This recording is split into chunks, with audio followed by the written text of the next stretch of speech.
ओम शांति 5 ଜାନୁଆରୀ 2025 प्रातः मुरली पुनरावृत्ति 17 ଅକ୍ଟୋବର 2003। अव्यक्त बापदादा मुरलीर सारांश सारा वर्ष संतुष्टमणि होई सर्वदा संतुष्ट रहिब एवं समस्तंकु संतुष्ट करिब। सारा वर्ष संतुष्टमणि होई सर्वदा संतुष्ट रहिब एवं समस्तंकु संतुष्ट करिब। आज दिलाराम बाप दादा निजर चारिआडर सम्मुखरे बसिथिबा पिलामानकु दूररे थिले मध्य निकटरे रहुथिबा प्रत्येक राजकुमार तथा अति स्नेही पिलामानकु देखि हर्षित हेउछन्ति। प्रत्येक संतान राजा अटंती, सेथिपाई राजकुमार अटंती। एही भली परमात्मा स्नेह प्राप्त करिबा परमात्माकर गेल्हा संतान हेबार भाग्य सारा विश्व भितरे बहुत कम आत्मा को प्राप्त होइथाए। किंतु तुमे समस्ते परमात्मा स्नेही परमात्माकर गेल्हा संतान हेबार अधिकारी अट। दुनिया रे आत्मा माने डाकुछन्ति आस, किंतु तुमे माने परमात्माकर स्नेहर अनुभव करुछ, परमात्माकर पालनारे पालित हेउछ। निजर यही भली भाग्य को अनुभव करुछ त बापदादा निजर सबु पिलांकु डबल राज्य अधिकारी रूपरे देखुछन्ति। वर्तमान मध्य स्वराज्य अधिकारी राजा अट एवं भविष्यतरे राज्य करिबा त तुम मानकर जन्मसिद्ध अधिकार। तेणु डबल राजा अट। तेबे समस्ते राजा अट ना? प्रजा तो नुहे ना? राजयोगी अट ना? केही केही प्रजायोगी मध्य अट। केही प्रजायोगी नुहे तो कौन पछवाला राजयोगी अट तो? एठारे केही प्रजायोगी तो नाहंती ना? यह पक्का तो? भावी चिंती हाँ कुह। राज्य अधिकारी अर्थात समस्त सूक्ष्म एवं स्थूल कर्मेन्द्रिय गुड़िकर अधिकारी। काहींकि ना स्वराज्य कुहा जाउछि ना? तेबे केबे केबे राजा हेउछ ना सदाकालर राजा अट? मूल कथा हेला निजर मन बुद्धि संस्कारर मध्य अधिकारी अट त सबु समय रे ना केबे केबे? जदि स्वराज्य बोली कहुछ तेबे सदाकालर स्वराज्य होइथाए ना दिनक पाई होइथाए, आर दिनकु न थाए। राज्य अधिकार तो सबु दिन पाई थाए। तेबे सदा स्वराज्य अधिकारी अर्थात सदा सर्वदा मन बुद्धि संस्कार उपरे अधिकारी। कौन सदा कालर अट त? सदा शब्दरे केही हाँ कहू नाहंती। केबे केबे मन तुमको चलाउछि ना तुमे मन को चलाउछ?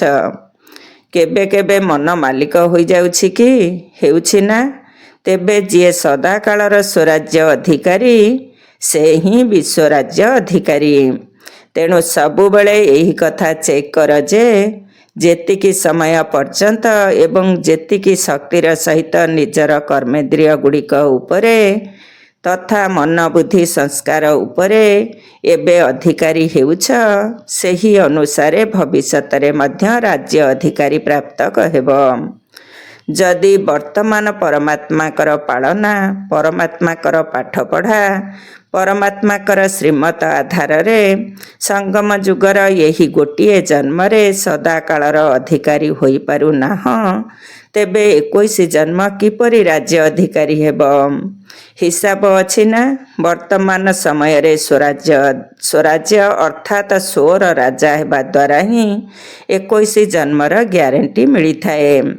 तेणु मु किए एवं भविष्यतरे कौन हेबी यही कथा वर्तमानर अधिकार द्वारा निजे ही जानी पारिब। चिंता कर, तुम भली विशेष आत्मा मानकर अनादि आदि व्यक्तित्व एवं पर्सनालिटी अर्थात रॉयलिटी अर्थात राजकीयता केते उच्च अटे। अनादि रूपरे मध्य देख, तुमे आत्मा माने जेतबळे परम धामरे मध्य रहुछ सेतबळे केते चमकदार आत्मा देखा जाउछ। सेही चमकर रॉयलिटी अर्थात राजकीयता एवं पर्सनालिटी अर्थात पवित्रता व्यक्तित्वर मान केते श्रेष्ठ अटे। କ'ଣ ଦେଖିପାରୁଛ ତ? ଏହା ବ୍ୟତୀତ ଆତ୍ମା ରୂପରେ ମଧ୍ୟ ରହୁଛ, ତେଣୁ ନିକଟରେ ହିଁ ରହୁଛ। ଯେପରି ଆକାଶରେ କେହି କେହି ତାରକା ଗୁଡ଼ିକ ବହୁତ ଅଧିକ ଚମକୁଥାନ୍ତି ନା, ସେହିଭଳି ତୁମେ ଆତ୍ମାମାନେ ମଧ୍ୟ ବିଶେଷ କରି ବାବାଙ୍କ ସହିତ ବିଶେଷ ଭାବରେ ଚମକୁଥିବା ତାରକା ଅଟ। ତେଣୁ ପରମ ଧାମରେ ମଧ୍ୟ ତୁମେମାନେ ବାବାଙ୍କର ନିକଟବର୍ତ୍ତୀ ହୋଇ ରହୁଛ ଏବଂ ସତ୍ୟଯୁଗ ଆଦି ସମୟରେ ତୁମେ ଦେବାତ୍ମାଙ୍କର ବ୍ୟକ୍ତିତ୍ୱ ଏବଂ ରାଜକୀୟତା କେତେ ଉଚ୍ଚ ଅଟେ। ତେବେ ସାରା କଳ୍ପରେ ଚକ୍ର ଲଗାଇ ଦେଖ, ଏଠାରେ ଧର୍ମ ଆତ୍ମାମାନେ ମଧ୍ୟ ଜନ୍ମ ନେଇଛନ୍ତି, ମହାତ୍ମାମାନେ ମଧ୍ୟ ଜନ୍ମ ନେଇଛନ୍ତି, ଧର୍ମ ପିତାମାନେ ମଧ୍ୟ ଜନ୍ମ ନେଇଛନ୍ତି, ନେତାମାନେ ମଧ୍ୟ ଜନ୍ମ ନେଇଛନ୍ତି, ଅଭିନେତାମାନେ ମଧ୍ୟ ଜନ୍ମ ନେଇଛନ୍ତି। କିନ୍ତୁ ଏଭଳି ବ୍ୟକ୍ତିତ୍ୱ ଅନ୍ୟ କାହାର ଅଛି କି, ଯାହାକି ତୁମ ଦେବାତ୍ମାମାନଙ୍କର ସତ୍ୟଯୁଗରେ ଥିଲା? ତେବେ ନିଜର ଦେବତା ସ୍ୱରୂପ ସମ୍ମୁଖକୁ ଆସିଯାଉଛି ତ? କ'ଣ ଆସୁଛି? ନା କିଏ ଜାଣେ ମୁଁ ହେବି କି ନ ହେବି? ଏହା ତ ପକ୍କା ଅଟେ ନା? ଏବେ ନିଜର ଦେବତା ସ୍ୱରୂପକୁ ସମ୍ମୁଖକୁ ଆଣ ଏବଂ ଦେଖ, କ'ଣ ନିଜର ବ୍ୟକ୍ତିତ୍ୱ ଆସିଗଲା ତ? ସେଥିରେ କେତେ ରାଜକୀୟତା ଥିଲା, ଯାହାଦ୍ୱାରା ପ୍ରକୃତି ମଧ୍ୟ ଶତପ୍ରଧାନ ହୋଇଯାଉଛି। ପକ୍ଷୀମାନେ, ବୃକ୍ଷଲତା ଗୁଡ଼ିକ ଏବଂ ଫଳ ଫୁଲ ସବୁକିଛି ଶତପ୍ରଧାନ ଅର୍ଥାତ୍ ରାଜକୀୟ ଅଟେ। ଆଚ୍ଛା, ଏବେ ଆଉ ଟିକିଏ ତଳକୁ ଆସ। ନିଜର ପୂଜ୍ୟ ରୂପକୁ ଦେଖୁଛ ନା? ତୁମମାନଙ୍କର ପୂଜା ହେଉଛି। କ'ଣ ଡବଲ ବିଦେଶୀମାନେ ପୂଜ୍ୟ ହେବ ନା କେବଳ ଭାରତବାସୀ ପୂଜ୍ୟ ହେବେ? କ'ଣ ତୁମେମାନେ ଦେବୀ ଦେବତା ହୋଇଥିଲ ନା? ଶୁଣ୍ଢବାଲା ଦେବତା ନୁହେଁ କି ଲାଞ୍ଜବାଲା ଦେବତା ମଧ୍ୟ ନୁହେଁ।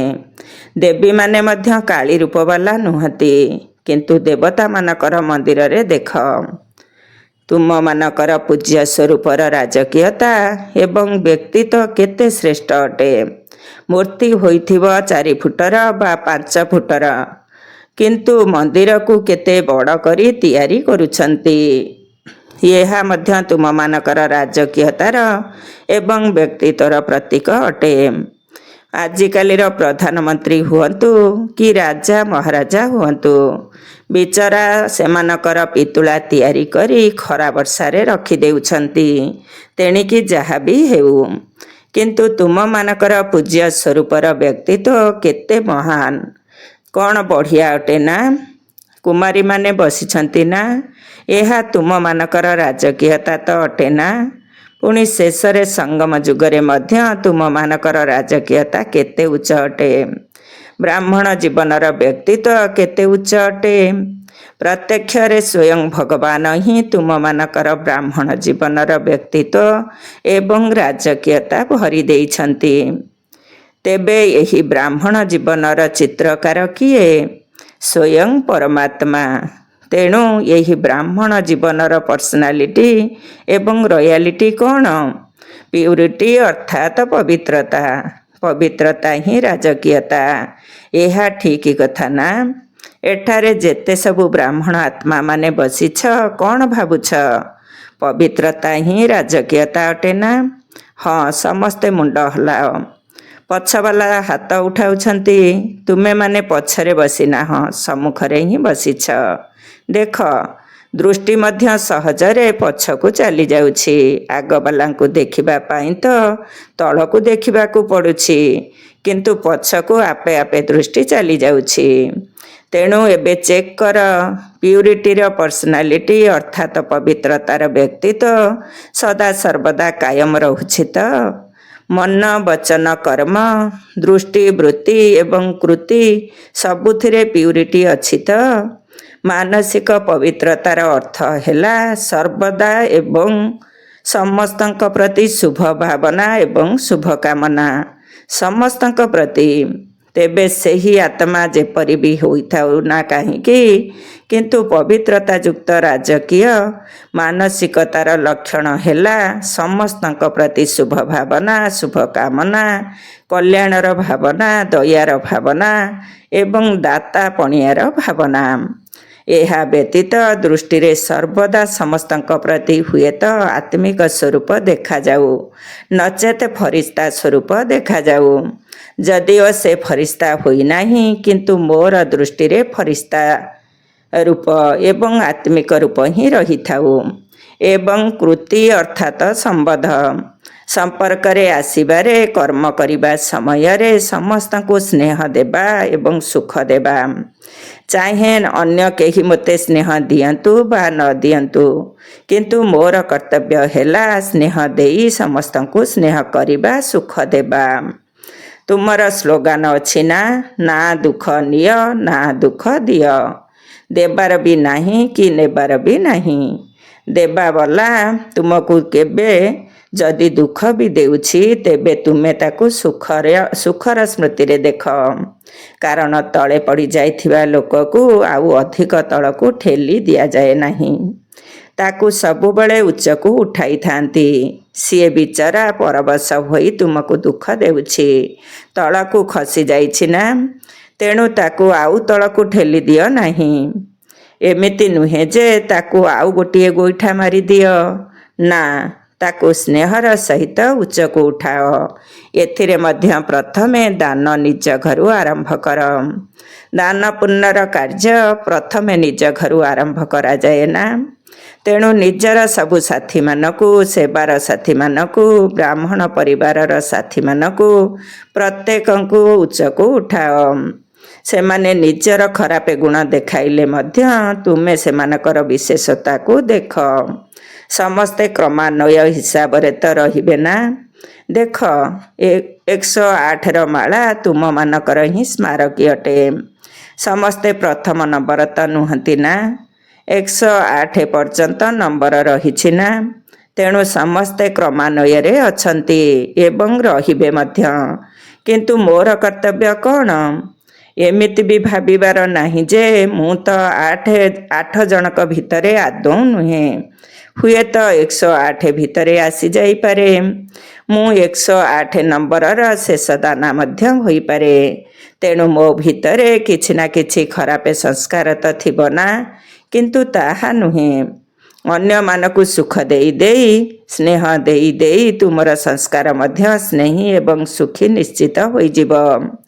ଏହା ହିଁ ସେବା ଅଟେ ଏବଂ ଏହି ସେବା ପ୍ରଥମେ ନିଜଠାରୁ ହିଁ ଆରମ୍ଭ କର।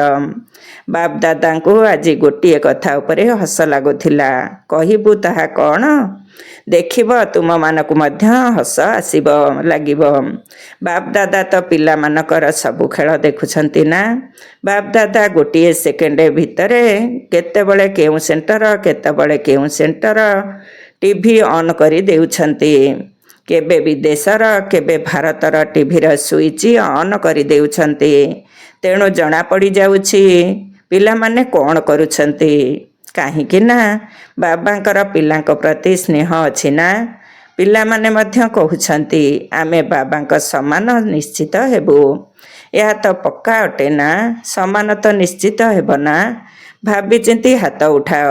ହଁ, ଯେଉଁମାନେ ଭାବୁଛନ୍ତି ଚାହେଁ ମରିବାକୁ ପଡ଼ୁ, ନଇଁବାକୁ ପଡ଼ୁ, ସହନ କରିବାକୁ ପଡ଼ୁ, ଶୁଣିବାକୁ ବି ପଡ଼ୁ, କିନ୍ତୁ ନିଶ୍ଚିତ ସମାନ ହୋଇ ଦେଖାଇବୁ, ସେମାନେ ହାତ ଉଠାଅ।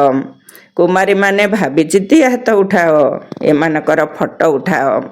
କୁମାରୀ ବହୁତ ଆସିଛନ୍ତି। ମରିବାକୁ ପଡ଼ିବ, ମୁଣ୍ଡ ନୁଆଇବାକୁ ପଡ଼ିବ। ପାଣ୍ଡବମାନେ ହାତ ଉଠାଅ। ଶୁଣିଲ ତ, ସମାନ ହେବାକୁ ପଡ଼ିବ। ଯଦି ସମାନ ନ ହେବ ତେବେ ମଜା ଆସିବ ନାହିଁ। ପରମଧାମରେ ମଧ୍ୟ ପାଖାପାଖି ରହିପାରିବ ନାହିଁ। ପୂଜ୍ୟ ପଦରେ ମଧ୍ୟ ଫରକ ପଡ଼ିଯିବ। ସତ୍ୟ ଯୁଗର ରାଜ୍ୟ ଭାଗ୍ୟ ପ୍ରାପ୍ତ କରିବାରେ ମଧ୍ୟ ଫରକ ପଡ଼ିଯିବ। ବ୍ରହ୍ମା ବାବାଙ୍କ ସହିତ ତୁମର ସ୍ନେହ ଅଛି ନା। ଡବଲ ବିଦେଶୀମାନଙ୍କର ସବୁଠାରୁ ଅଧିକ ସ୍ନେହ ଅଛି। ଯାହାଙ୍କର ବ୍ରହ୍ମା ବାବାଙ୍କର ସହିତ ଅତୁଟ ସ୍ନେହ ରହିଛି, ସେମାନେ ହାତ ଉଠାଅ। ଆଚ୍ଛା, ପକ୍କା ସ୍ନେହ ଅଛି ନା। ଏବେ ପ୍ରଶ୍ନ ପଚାରିବୁ। ଯାହାର ଯାହା ପ୍ରତି ସ୍ନେହ ଥାଏ, ସେମାନଙ୍କର ସ୍ନେହର ପ୍ରତୀକ ହେଲା ଯେଉଁ କଥା ତାକୁ ଭଲ ଲାଗିବ, ତାହା ସ୍ନେହ କରିବା ବାଲାକୁ ମଧ୍ୟ ଭଲ ଲାଗିବ। ଉଭୟଙ୍କର ସଂସ୍କାର, ସଂକଳ୍ପ, ସ୍ୱଭାବରେ ସମାନତା ଥାଏ। ସେଥିପାଇଁ ସେ ତାଙ୍କୁ ପ୍ରିୟ ଲାଗିଥାଏ। ଯଦି ବ୍ରହ୍ମା ବାବାଙ୍କ ସହିତ ସ୍ନେହ ଅଛି ତେବେ ପ୍ରଥମ ଜନ୍ମରୁ ନେଇ 21 ଜନ୍ମ ପର୍ଯ୍ୟନ୍ତ ତାଙ୍କ ସହିତ ଆସିବା ଦରକାର। ଦ୍ୱିତୀୟ ତୃତୀୟ ଜନ୍ମରେ ଆସିଲେ ଭଲ ଲାଗିବ ନାହିଁ। ତେଣୁ ପ୍ରଥମ ଜନ୍ମରୁ ନେଇ ଶେଷ ଜନ୍ମ ପର୍ଯ୍ୟନ୍ତ ସାଥିରେ ରହିବେ। ଭିନ୍ନ ଭିନ୍ନ ରୂପରେ ସାଥିରେ ରହିବେ। ତେବେ ସାଥିରେ ମଧ୍ୟ କିଏ ରହିପାରିବେ? ଯିଏ ସମାନ ହୋଇଥିବ। ସିଏ ତ ନମ୍ବର 1 ଆତ୍ମା। ତେଣୁ ତାଙ୍କ ସହିତ କିପରି ରହିପାରିବ? ନିଜେ ନମ୍ବର 1 ହେଲେ ଯାଇ ତ ସାଥିରେ ରହିପାରିବ ନା। ସବୁଥିରେ ନମ୍ବର 1। ସଂକଳ୍ପରେ, ବାଣୀରେ, କର୍ମରେ, ବୃତ୍ତିରେ, ଦୃଷ୍ଟିରେ, କୃତିରେ ସବୁଥିରେ ନମ୍ବର 1। ତେବେ ସମସ୍ତେ ନମ୍ବର 1 ଅଟ ନା? ନମ୍ବର 1 ଅଟ। ଯଦି ସ୍ନେହ ଅଛି ତେବେ ସ୍ନେହ ବଦଳରେ କିଛି ବି ତ୍ୟାଗ କରିବା କଷ୍ଟକର ନୁହେଁ। କଳିଯୁଗର ଅନ୍ତ ସମୟରେ ଶେଷ ଜନ୍ମରେ ମଧ୍ୟ ଦେହ ଅଭିମାନୀ ପ୍ରେମିକ ପ୍ରେମିକା ଜୀବନ ମଧ୍ୟ ହରାଇ ଦେଉଛନ୍ତି। ତେଣୁ ତୁମେମାନେ ଯଦି ବ୍ରହ୍ମା ବାବାଙ୍କର ସ୍ନେହ ବଦଳରେ ନିଜର ସଂସ୍କାରକୁ ପରିବର୍ତ୍ତନ କରିଦେବ ତେବେ ଏହା କିଛି ବଡ଼ କଥା ନୁହେଁ। କ'ଣ ଭାବୁଛ? ନୁହେଁ ନା? ତେବେ ଆଜିଠାରୁ ସମସ୍ତଙ୍କର ସଂସ୍କାର ବଦଳିଗଲା ତ? ପକ୍କା? ତୁମର ସାଥୀମାନଙ୍କଠାରୁ ରିପୋର୍ଟ ମଧ୍ୟ ନିଆଯିବ। ପକ୍କା ତ? ଦାଦୀମାନେ ଶୁଣୁଛ ତ? ଏମାନେ କହୁଛନ୍ତି ସଂସ୍କାର ବଦଳିଗଲା। ନା ଆଉ କିଛି ସମୟ ଲାଗିବ? କ'ଣ କହୁଛ? ନ୍ୟୁୟର୍କର ମୋହିନୀ ଶୁଣାଅ। ବଦଳିଯିବେ ନା? ଏମାନେ ସମସ୍ତେ ବଦଳିଯିବେ ନା? ଆମେରିକା ବାଲା ତ ନିଶ୍ଚିତ ବଦଳିଯିବେ। କିନ୍ତୁ ହସିବାର କଥାଟି ବାକି ରହିଗଲା। ତେବେ ସେହି ହସ କଥାଟି ହେଲା, ସମସ୍ତେ କହୁଛନ୍ତି ଆମେ ପୁରୁଷାର୍ଥ ତ ବହୁତ କରୁଛୁ ଏବଂ ବାପ ଦାଦାଙ୍କୁ ଦୟା ମଧ୍ୟ ଲାଗୁଛି। ପିଲାମାନେ ବହୁତ ପୁରୁଷାର୍ଥ କରୁଛନ୍ତି। କେବେ କେବେ ତ ମେହନତ ବହୁତ କରୁଛନ୍ତି। କିନ୍ତୁ କ'ଣ କହୁଛନ୍ତି? କ'ଣ କରିବି? ମୋର ସଂସ୍କାର ତ ଏହିଭଳି। ସଂସ୍କାରକୁ ଦୋଷ ଦେଇ ନିଜକୁ ହାଲୁକା କରି ଦେଉଛନ୍ତି। କିନ୍ତୁ ବାପ ଦାଦା ଆଜି ଦେଖିଲେ ଯେ ତୁମେମାନେ ଯାହାକୁ ମୋର ସଂସ୍କାର ବୋଲି କହୁଛ ପ୍ରକୃତରେ କ'ଣ ତାହା ତୁମର ସଂସ୍କାର ଅଟେ କି? ତୁମେମାନେ ତ ଆତ୍ମା ଅଟ ନା? ଦେହ ତ ନୁହେଁ ନା? ତେବେ ଆତ୍ମାର ସଂସ୍କାର କ'ଣ? ଏବଂ ତୁମମାନଙ୍କର ପ୍ରକୃତ ମୂଳ ସଂସ୍କାର କ'ଣ? ଆଜି ଯାହାକୁ ତୁମେ ମୋର ବୋଲି କହୁଛ ତାହା ତୁମର ନା ରାବଣର? କାହାର ଅଟେ? ତୁମର ଅଟେ କି? ନୁହେଁ ନା? ତେବେ ଏହାକୁ ମୋର ସଂସ୍କାର ବୋଲି କାହିଁକି କହୁଛ? କହୁଛ ନା ମୋର ସଂସ୍କାର ହିଁ ଏହିଭଳି। ତେଣୁ ଆଜିଠାରୁ ଏଭଳି କହିବ ନାହିଁ। ଯେପରି କେବେ କେବେ କେଉଁଠୁ ଝାଟୁଆ ଉଡ଼ି ଆସି ପଡ଼ିଯାଏ ନା, ସେହିଭଳି ରାବଣର ଜିନିଷ ତୁମ ଭିତରକୁ ଆସିଯାଇଛି। ତେଣୁ ଏହାକୁ ମୋର କିପରି କହୁଛ? କ'ଣ ମୋର ଅଟେ କି? ନୁହେଁ ନା? ତେଣୁ ଏବେ ଆଉ କେବେ ବି ସେହିଭଳି କହିବ ନାହିଁ। ଯେତେବେଳେ ବି ମୋର ଶବ୍ଦ କହିବ ପ୍ରଥମେ ଭାବିବ ମୁଁ କିଏ ଏବଂ ମୋର ସଂସ୍କାର କ'ଣ। ଦେହ ଅଭିମାନ ହିସାବରେ ଏହା ମୋର ସଂସ୍କାର, କିନ୍ତୁ ଆତ୍ମ ଅଭିମାନୀ ସ୍ଥିତିରେ ଏହି ସଂସ୍କାର ନୁହେଁ। ତେଣୁ ଏବେଠାରୁ ଏହି ଭାଷାକୁ ମଧ୍ୟ ପରିବର୍ତ୍ତନ କରିଦିଅ।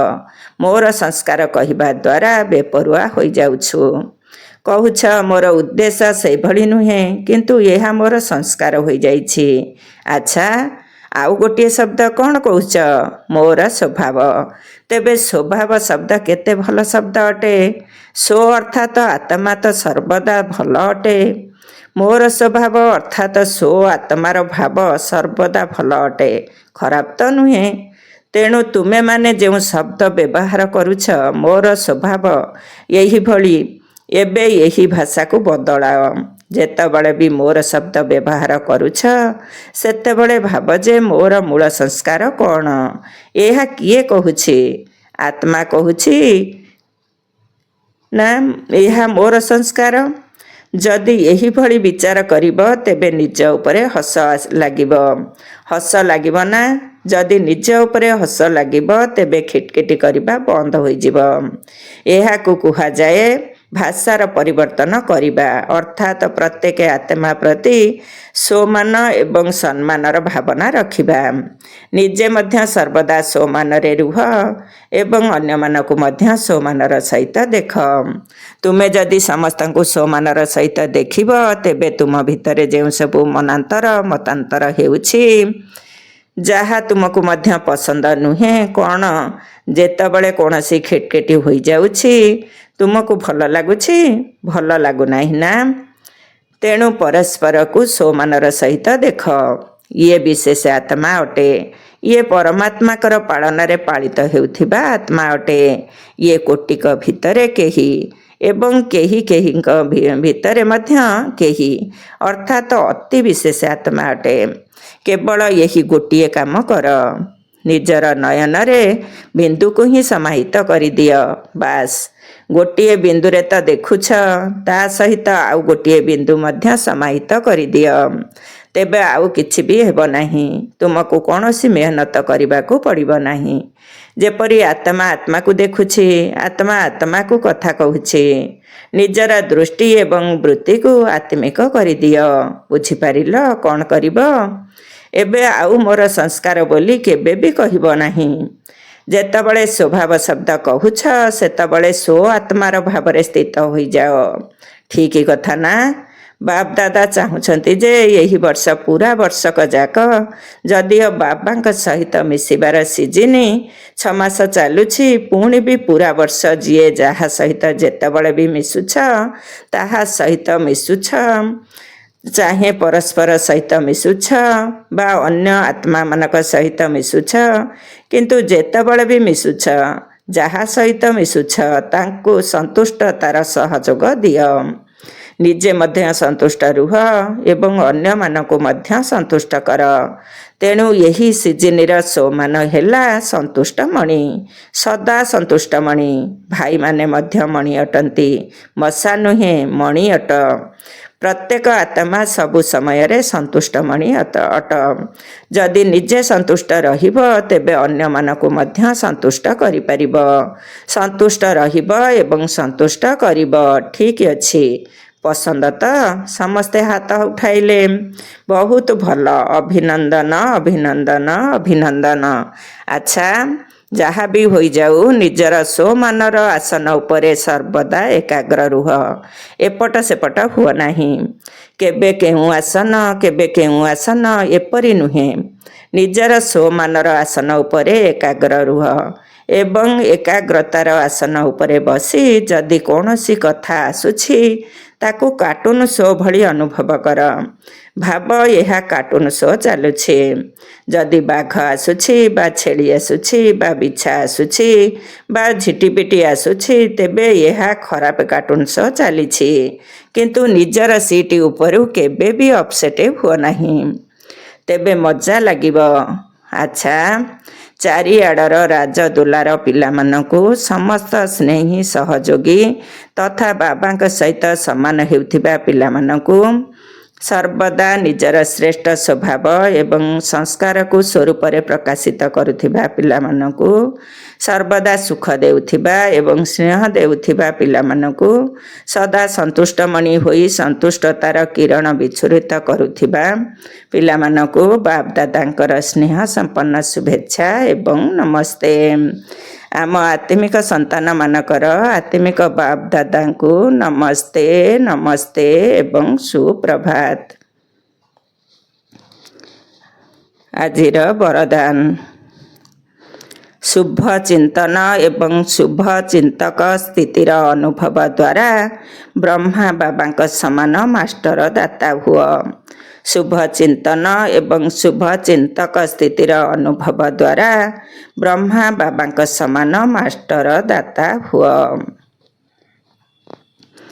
ବ୍ରହ୍ମା ବାବାଙ୍କ ସମାନ ମାଷ୍ଟର ଦାତା ହେବା ପାଇଁ ଈର୍ଷା, ଘୃଣା ଏବଂ ପରିହାସ କରିବା, ଏହି ତିନୋଟି କଥାରୁ ମୁକ୍ତ ରହି ସମସ୍ତଙ୍କ ପ୍ରତି ଶୁଭଚିନ୍ତକ ହୁଅ ଏବଂ ଶୁଭଚିନ୍ତନ ସ୍ଥିତିର ଅନୁଭବ କର।